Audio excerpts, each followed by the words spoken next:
Hello and welcome to Save the Environment program. I'm your host, Womba Woyeke. As you may be aware, Zambia, like many other countries, has been hit with effects of climate change. It is for this reason that we decided to come up with a program dubbed Save the Environment. I'm joined in the studio today by Chief Executive Officer for Community Market for Conservation, Comaco, Dale Lewis. You're welcome to the program, sir. Well, thank you, and it's nice to be here, Wamba, and greetings to the viewers. You're welcome. Looking forward to this. So before we get into the nitty-gritties of this program, who is Dale Lewis? Dale Lewis grew up in Zambia. I've been in Zambia for almost 40 years, originate from the U.S. I started in Zambia worried about the future of wildlife, but I soon realized that the future of wildlife very much depends on the future of people who live with wildlife. And so my direction changed as I lived with local people in the village of Malama in the Luangwa Valley. It's been an incredible experience, and what we've created, I'm so anxious to discuss and share with the viewers. Okay. But it has ended up having a company now that is called Community Markets for Conservation, okay. Otherwise known as Comaco. Yes. Okay. So kindly tell the viewers what your organization is all about.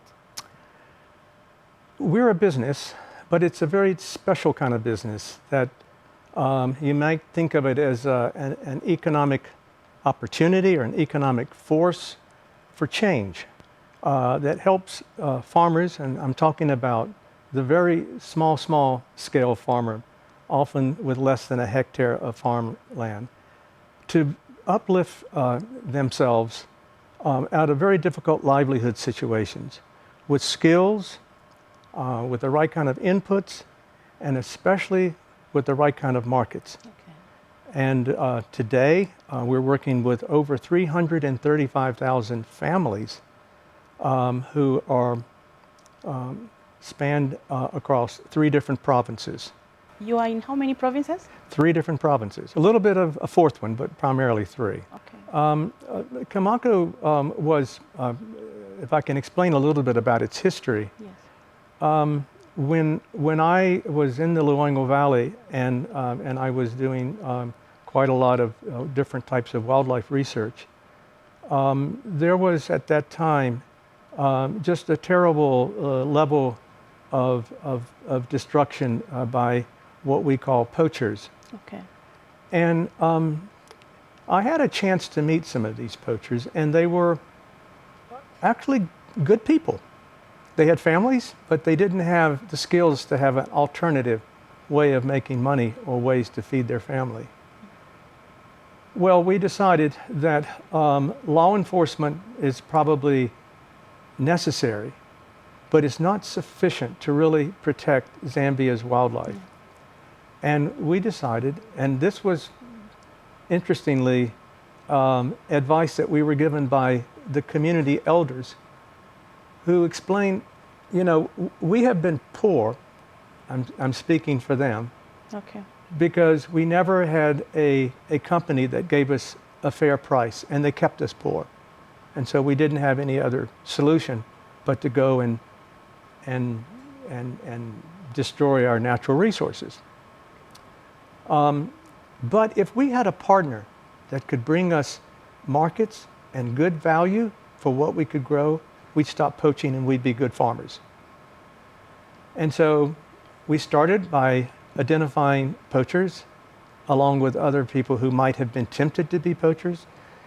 It's been a long process, but we have turned, this is an interesting figure. I don't think you'll find another figure like this in Africa. We have been able to convert 2,144 poachers into farmers. Oh, okay, interesting. And we've turned well over 300,000 farmers into stewards for their land.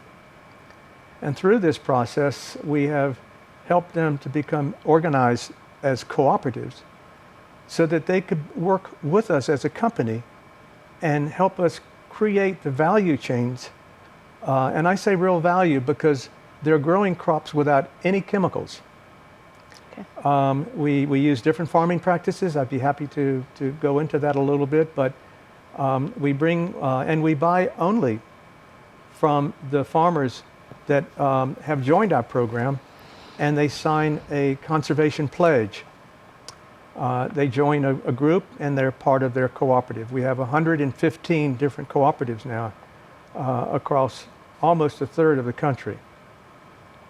And so from these farmers, we produce a range of 17 different products under the brand called It's Wild.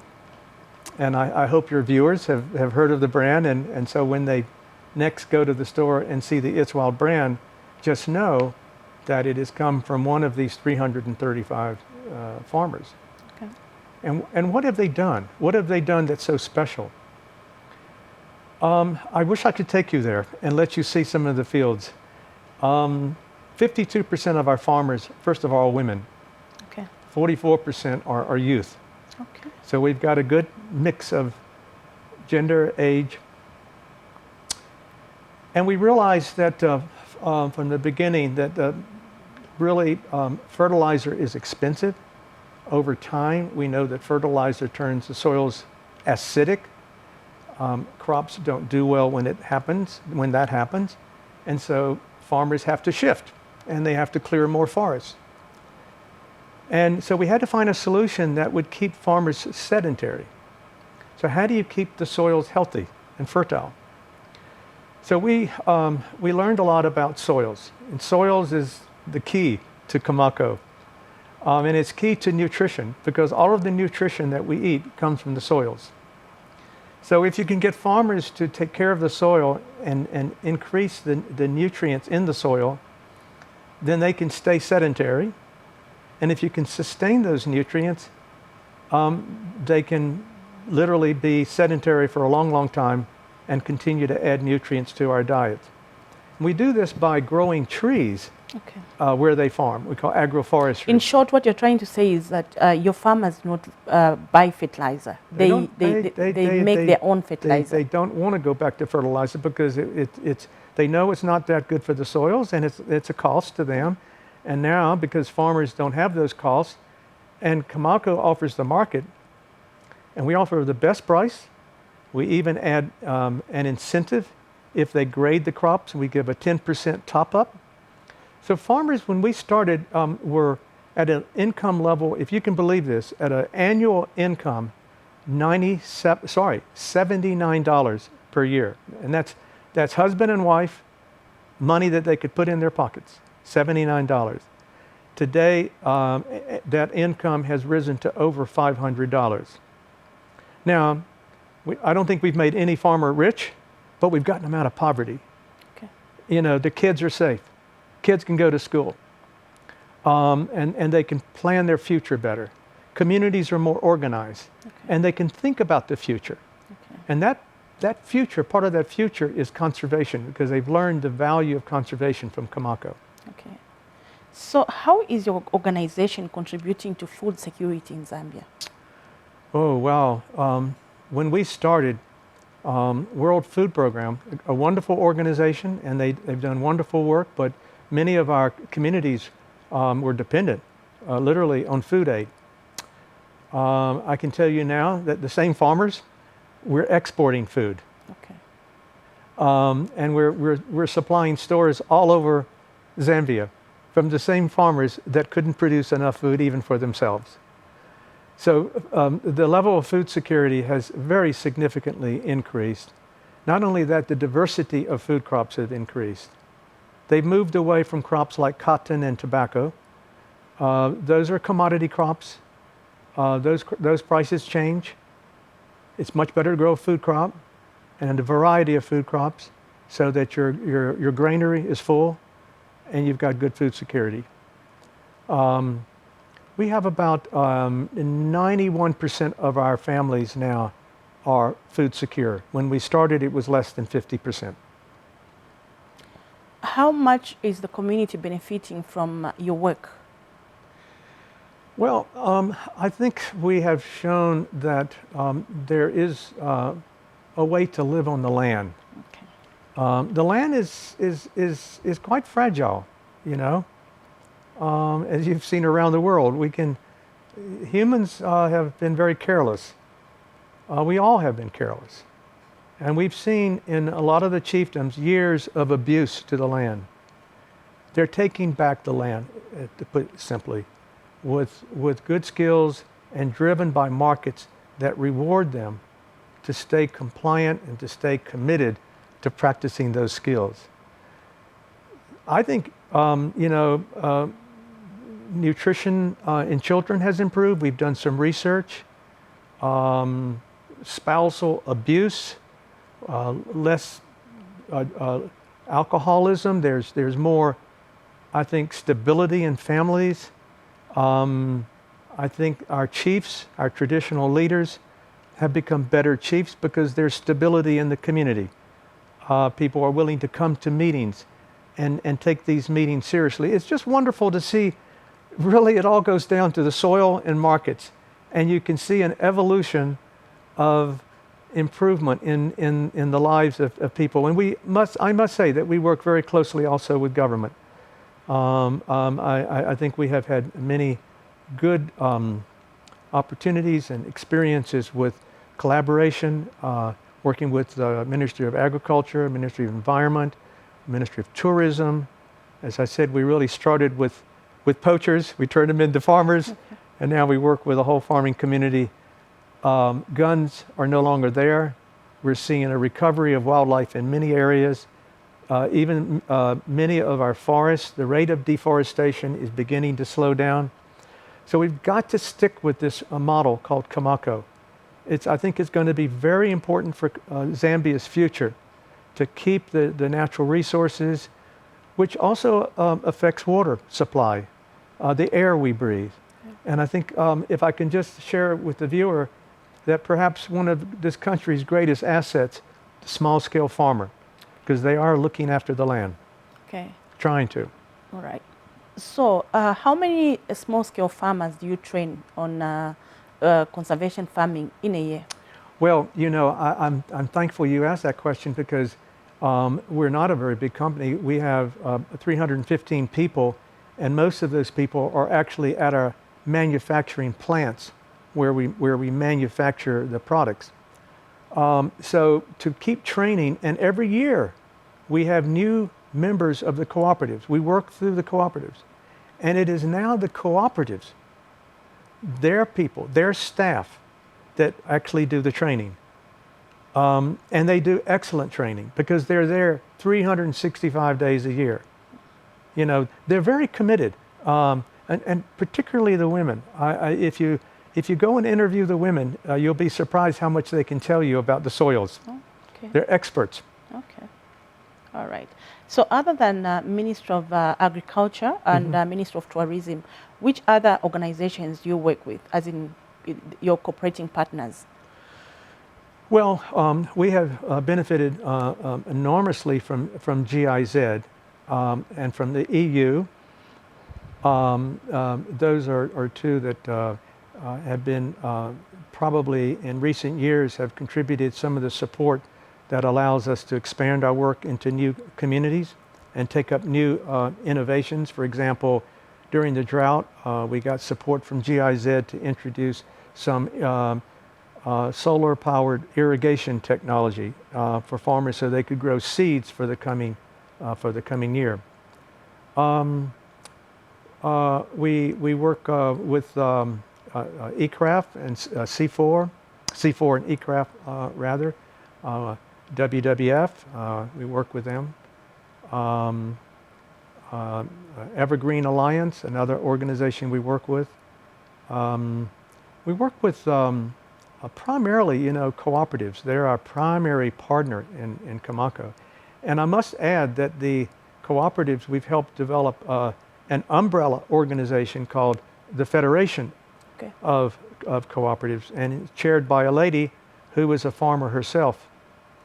So there is now a growing kind of layers of leadership united by this vision that Comaco has given them. And we get requests from chiefs different parts of the country. When are you coming? We want Comaco. And I wish we could be everywhere, and I think this is where Comaco and its relationship with government is going to be very strategic, because I think as partners, we can scale and we can extend the program. Okay. So other than what you have talked about, what other services do you provide to the people out there? Well, we're constantly trying to, Comaco doesn't have an exit strategy. Most projects, they think about 3 or 4 years and we exit. Okay. No, we don't think like that.